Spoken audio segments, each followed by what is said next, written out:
দেশজুড়ে বিদ্যুৎ সংকট ও ঘন ঘন লোডশেডিংয়ের কারণে যখন সাধারণ মানুষ ও ব্যবসায়ীরা চরম ভোগান্তিতে, তখন নতুন করে আলোচনায় এসেছে বহু বছরের পুরনো কয়লাচালিত ইস্ত্রি। বিদ্যুৎ বা গ্যাস ছাড়াই চলা এই ঐতিহ্যবাহী লন্ড্রি এখনও দেখা মেলে দেশের প্রত্যন্ত কিছু এলাকায়।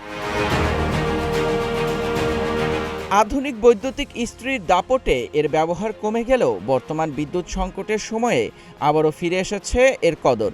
এই ইস্ত্রির ভেতরে জ্বলন্ত কয়লা ভরে ঢাকনা বন্ধ করে ব্যবহার করা হয়। একবার কয়লার আগুন ভালোভাবে জ্বলে উঠলে দীর্ঘ সময় ধরে তাপ ধরে রাখে, ফলে বিদ্যুৎ বা গ্যাস ছাড়াই ঘন্টার পর ঘন্টা কাপড় ইস্ত্রি করা সম্ভব হয়।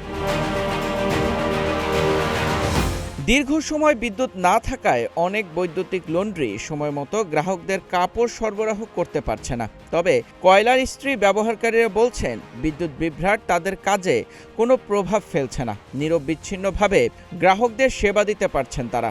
লন্ড্রি ব্যবসায়ীদের দাবি, কয়লার ইস্ত্রি পরিচালনায় খরচ তুলনামূলক কম, বিদ্যুতের বিলের চাপ নেই, আবার লোডশেডিংয়েরও কোনো ঝুঁকি নেই। ফলে বর্তমান পরিস্থিতিতে এটি অনেক বেশি লাভজনক বিকল্প হিসেবে প্রমাণিত হচ্ছে। আধুনিক প্রযুক্তির যুগেও প্রমাণ হচ্ছে, প্রয়োজনের সময়ে পুরনো প্রযুক্তি হতে পারে সবচেয়ে কার্যকর সমাধান। বিদ্যুৎ সংকট ও লোডশেডিংয়ের এই বাস্তবতায় প্রাচীন কয়লার ইস্ত্রি আবারও ফিরে পেয়েছে তার হারানো গুরুত্ব। ক্ষুদ্র ব্যবসায়ীদের জন্য এটি যেমন আয়ের নির্ভরযোগ্য মাধ্যম, তেমনি সাধারণ মানুষের জন্য হয়ে উঠেছে স্বস্তির একটি বিকল্প ব্যবস্থা। মেহেদী ইসলাম সোহাগ, গ্রিন টিভি ডিজিটাল।